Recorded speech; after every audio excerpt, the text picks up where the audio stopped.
السلام علیکم ورحمۃ اللہ وبرکاتہ۔ آج میں ایک بہت ہی اہم معاملے کی طرف آپ کی توجہ دلانا چاہتا ہوں، اور اس سے دوری اختیار کرنا ہر نوجوان کا فریضہ ہے۔ معاشرے میں ایک بہت گندا کام جس کو مشت زنی کہا جاتا ہے، جس کو معاشرے میں ہینڈ پریکٹس کے نام سے بھی لوگ جانتے ہیں، یہ نوجوانوں میں بہت ہی زیادہ عام ہو چکا ہے، لیکن اس کے نقصانات سے لوگ واقف نہیں ہیں۔ آج میں آپ کو مشت زنی کے 12 نقصانات بتاؤں گا، اور ساتھ ہی آپ کو اس سے بچنے کا طریقہ بھی بتاؤں گا۔ اللہ تبارک و تعالیٰ کی بارگاہ میں دعا ہے کہ نوجوان نسل کو اس فعل بد سے محفوظ و مامون رکھے۔ مشت زنی ایک ایسا فعل ہے جو کبیرہ گناہوں میں جس کا شمار کیا جاتا ہے۔ مشت زنی کرنے والے پر جو سب سے پہلا حملہ ہوتا ہے، اس کے نقصانات میں وہ سب سے پہلا حملہ اس کے دل پر ہوتا ہے۔ دل کمزور ہو جاتا ہے، دل میں گھبراہٹ پیدا ہونے لگتی ہے، اور اسی طریقے سے مشت زنی کرنے والا معدہ اور جگر کو اپنے خود ہی خراب کر ڈالتا ہے، کیونکہ جب انسان کے اندر کمزوری آنے لگتی ہے تو پھر اس کا معدہ بھی گڑبڑ ہو جاتا ہے اور جگر کو بھی خرابی لاحق ہونے لگتی ہے۔ اسی طریقے سے جو تیسرا نقصان ہے وہ سب سے بڑا یہ ہے کہ انسان کی نظر کمزور ہو جاتی ہے۔ کون چاہتا ہے کہ ہمیں نظر نہ آئے، ہمیں دکھائی نہ دے، ہماری آنکھوں کی بینائی کم ہو جائے؟ تو جو یہ فعل بد کرتے ہوں گے ان کے نظر میں کمزوری آ جاتی ہے، تو اس لیے اس سے پرہیز کریں اور اپنی آنکھ کی بھی حفاظت کریں۔ اس کی چوتھی خرابی یہ ہے کہ کانوں میں شائیں شائیں کی آوازیں آنے لگتی ہیں، اور یہ بھی آپ کے اوپر اٹیک کا ایک معمولی سا جھٹکا آپ کو سمجھ میں آنا چاہیے کہ ہاں، اگر آپ اس معاملے میں، اس فعل میں مبتلا ہیں تو آپ کو اس پر خرابیاں مل رہی ہیں۔ اسی طریقے سے مشت زنی کرنے والا چڑچڑا ہو جاتا ہے، اس کے اندر چڑچڑاپن پیدا ہو جاتا ہے۔ چھٹا نقصان جو اس کا ہے وہ یہ کہ اگر صبح اٹھے تو بدن میں سستی ہوتی ہے، بستر سے اٹھنے کو دل نہیں کرتا ہے، کام پر جانے کا من نہیں لگتا، کوئی کام کرنے میں دلچسپی نہیں ہوتی۔ یہ ساری خرابیاں بھی مشت زنی کرنے والے کے اس میں آ جاتی ہیں۔ اسی طریقے سے جو ساتویں دقت ہے وہ یہ ہے کہ پیشاب میں جلن پیدا ہو جاتی ہے،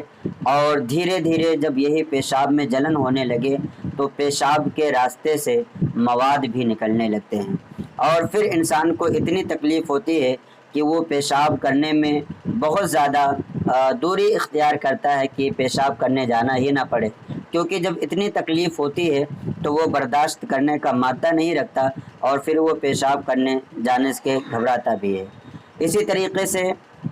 جب منی کا بار بار خروج ہوتا ہے مشت زنی کرنے کی وجہ سے تو جریان کی بیماری پیدا ہو جاتی ہے۔ جریان کی بیماری کے بارے میں آپ لوگوں کو پتہ ہوگا کہ منی بغیر کچھ سوچے سمجھے آپ کے شرمگاہ سے نکلنے لگتی ہے، اور پھر آپ کے اندر ایسی کمزوری آ جاتی ہے کہ منی آپ چاہے کچھ سوچے یا نہ سوچے، چاہے کسی چیز کے بارے میں خیال کرے یا نہ کرے، وہ منی اپنے آپ ہی پیشاب کے ساتھ کبھی کبھی اٹھتے بیٹھتے نکلتی ہی رہتی ہے۔ تو یہ بھی بہت بڑی بیماری ہے جو کہ مشت زنی سے انسان کے اندر آ جاتی ہے۔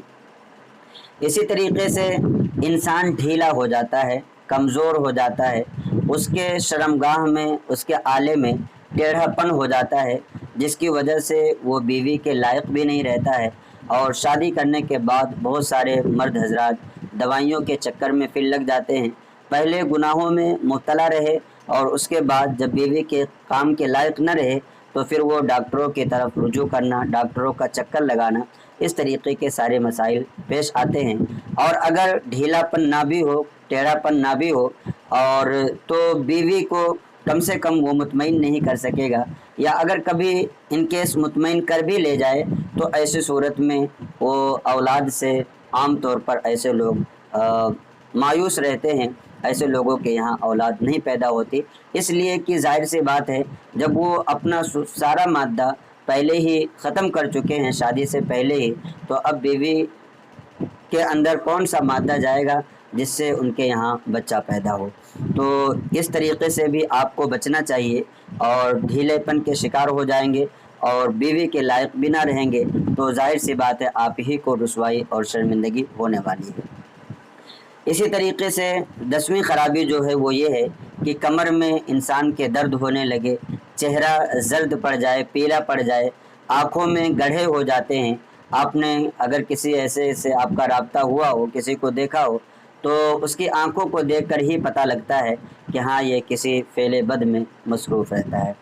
شکل وحشی ہو جاتی ہے، وحشیانہ شکل انسان اختیار کر لیتا ہے۔ اسی طریقے سے ایک تحقیق کے مطابق یہ بھی بات سامنے آئی ہے کہ مشت زنی کرنے والا انسان پاگل ہو جاتا ہے۔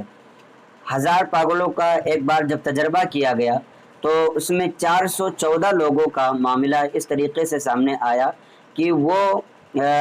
اپنے مادے کو زائل کرنے کی وجہ سے، اپنے مادے کو گرانے کی وجہ سے اسٹریس میں آ کر کے وہ اس طریقے سے ان کا دماغی توازن خراب ہو چکا ہے۔ تو یہ 12 خرابیاں تھیں، اس کے علاوہ بھی بہت ساری خرابیاں آپ کو مل سکتی ہیں۔ تو آپ کو چاہیے کہ اگر آپ کی مشت زنی کی عادت پڑ گئی ہے تو سب سے پہلے آپ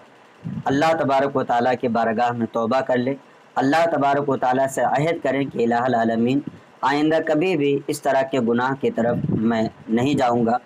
اور ساتھ ہی آپ کو ایک وظیفہ بتا دیتا ہوں کہ آپ توبہ کرنا چاہتے ہیں تو 2 رکعت نماز توبہ کی نیت سے پڑھ لیجئے، اس کے بعد نماز کے بعد فوراً ہی 100 مرتبہ درود پاک پڑھیے اور اللہ تبارک و تعالیٰ کی بارگاہ میں صدق دل سے توبہ کریے کہ الہ العالمین اب ایسے گناہ کی طرف نہیں جاؤں گا۔ یا اگر کسی عورت کی عادت پڑی ہو، بچی ہو، تو اس کو بھی چاہیے کہ یہ عمل کر لے اور کچھ وعدے کر لے کہ اگر مجھ سے یہ گناہ ہوا تو 3 دن کے روزے رکھوں گا مثال کے طور پر، یا 20 رکعت نفل نماز پڑھوں گا، یا اتنے پیسے میں صدقہ کروں گا۔ اور جب تک یہ کام اگر دوبارہ ہو جاتا ہے تو یہ کام جب تک کر نہ لے تب تک اس کو چین اور سکون نہیں ہونا چاہیے۔ تو آپ سے گزارش ہے کہ اگر آپ کی یا آپ کے کسی بھائی کی اس طرح کی عادت ہے تو اس کو ضرور اس ویڈیو کو شیئر کریں، آپ سنیں اور صحیح طریقے سے سمجھنے کی کوشش کریں۔ زندگی جو ہے اللہ تبارک و تعالیٰ نے آپ کو عطا فرمائی ہے، یہ بہت ہی اہم ہے اور بہت ہی مقصد کے لیے اللہ تبارک و تعالیٰ نے عطا فرمایا ہے۔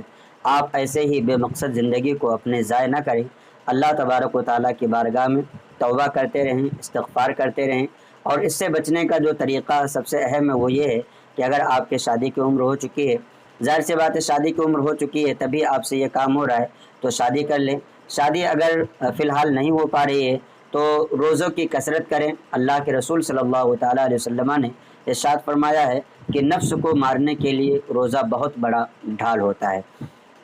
اسی طریقے سے اللہ تبارک و تعالیٰ کے بارگاہ میں توبہ اور استغفار کرتے رہیں، انشاءاللہ تبارک و تعالیٰ یہ چیزیں آپ کی جلد سے جلد دور ہو جائیں گی۔ السلام علیکم ورحمۃ اللہ وبرکاتہ۔